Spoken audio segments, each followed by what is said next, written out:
Deadly Dames, and this is our entry into the Geek Legion of Doom's 5 years on YouTube contest. It has literally taken me about 5 or 6 attempts to get that sentence out without tripping over my own words, so congratulations firstly, and this is an excellent contest that you've come up with some of a really good question. So basically his question was for you to review one of your favourite movies, like maybe even one that you've never reviewed before, and so just review whatever way you normally review things. So on our channel we normally review by doing like our good, like what our likes, our dislikes, and then we usually just go off into a tangent. So Monster Squad is a movie that I have loved since childhood. I just absolutely adore this movie. I know not everyone loves it, but for me, like, this and The Goonies were the two films that I watched religiously when I was a little child before I started watching like proper horror films. These were the two movies that I literally watched all the time. I know The Goonies isn't a horror film, but I loved Monster Squad. Now we had a tape from TV one, and the beginning was always missing, so I didn't actually really knew how the movie started. For me, the movie always started the scene where Dracula fell down in the plane, like as a bat, and then kicked out Frankenstein's coffin. So it was really good when I finally actually got, and it was actually a DVD copy of it that I got to see the beginning of it, because I could just never find the VHS. There was a little local shop that had the VHS, and it was really expensive considering it was way back then, that my parents just weren't willing to buy for me. But now I have a VHS of it, I've got a DVD, I've got a foreign Blu-ray of it because there isn't a decent one in the UK.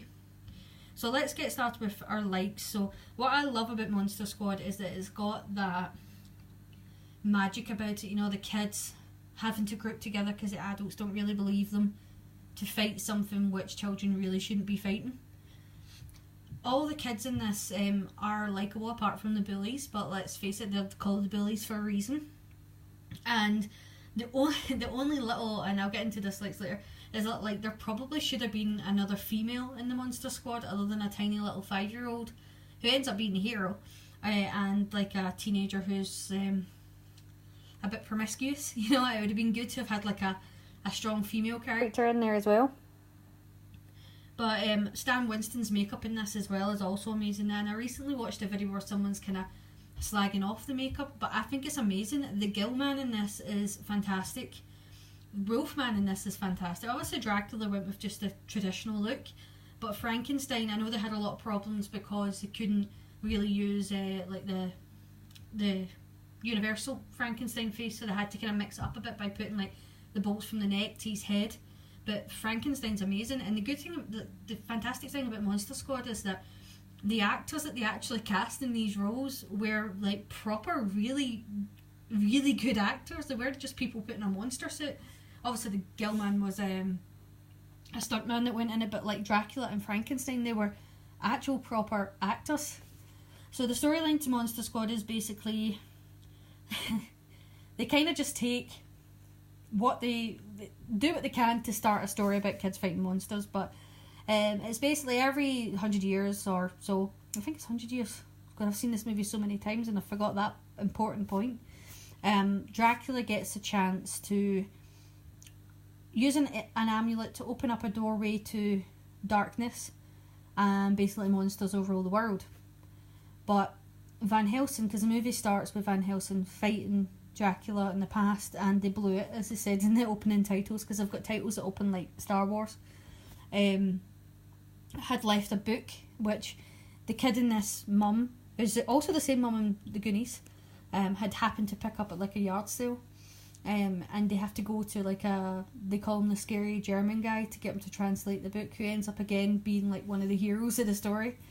He to translate it for them, and they find out from reading this that Dracula is real and the monsters are real, and that they've got until midnight on however many days, I think it's a week later or something, to actually stop him. So they have to get the amulet first.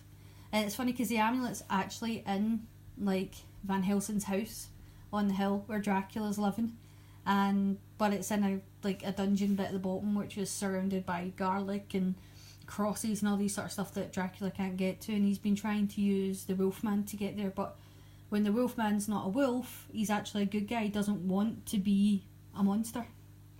So that's basically the storyline, and then obviously the kids have to fight. So my likes are, the makeup in it is fantastic. The kids I enjoy, they're not annoying.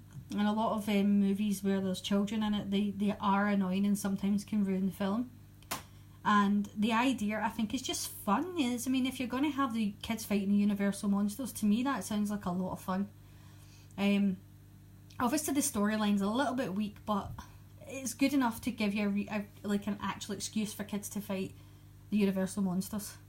My dislikes in it is that, and at the time, it probably was cool to have like the tough guy smoking. I think it's hilarious that he's going about in a bicycle, because like nowadays he'd be like in a fast car or in a motorbike or something, but he's in a bicycle back then.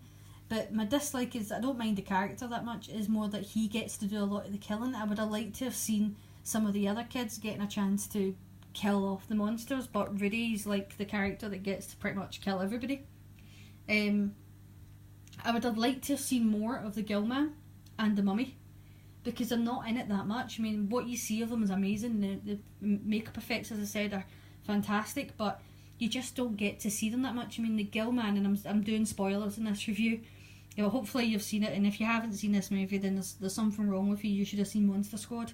But he dies too quickly, and same with the Mummy, like they totally die too quickly. I think there's a bit of like the scenes in it that kind of don't make sense, but it's funny. Like at the end when Frankenstein gets sucked into the black hole, the little kid Phoebe is hiding behind a bench, but this bench, like trees and cars and everything are flying in, but this little metal bench doesn't move and she doesn't go. Now my theory on that is that it's only taken bad things, so maybe it's a bad car. It's like Christine being sucked in, and it's an evil tree like the tree from Poltergeist being sucked in, and there's even a policeman that gets sucked in, but he could maybe like be like a hidden serial killer or something, because that would be the only way to explain how like Frankenstein got taken in, even though he's not really a bad guy, because he does save them at the end, but he is a monster. Gets taken into he's Frankenstein's monster, but they call him Frankenstein. Gets taken, but little Phoebe doesn't. He throws little Scraps after him, who's a little teddy dog. I think that the scene where Dracula and Phoebe is absolutely petrifying in this, when he picks her up by the face, screams at her. It's quite funny, because every now and again I do that quote, because it's just stuck in my head, like, give me the amulet, you bitch.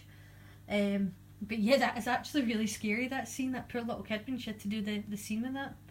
And I think it's good that the unlikely people are kind of the heroes, like Frankenstein's monster's a hero, Scary German guy ends up being a hero, and then obviously Phoebe, the little 5-year-old kid, ends up saving the day. Whereas the people that you kind of thought were going to be like his dad, you know, coming to the rescue at the end, you kind of thought they were going to come and save people who are maybe going to be more heroes. I think that obviously it is aimed at kids, and at the time this movie completely flopped, because I think it maybe just came out at the wrong time, but it's got a massive cult following now, which it deserves. I think I have a weakness for movies with montage, and I absolutely love the montage in this movie. As soon as like me and Claire are watching a film and a montage comes on, she just knows that I'm going to go, I love this film, because I just love montages in films, and there's not enough movies that have them these days. But it's funny because you just need a montage to explain how everything's done in such a short period of time. And I absolutely love it's got that little cliche in this where like the army or the police turn up just that second too late. But the army in this movie actually come because a little kid who's like 7 sends him a crane written letter saying, come help, monsters are here. And the army actually respond to that and turn up and go, where's Eugene, who's the little kid? Now, where's the monsters? Why would the army turn up to a little kid's crane written letter?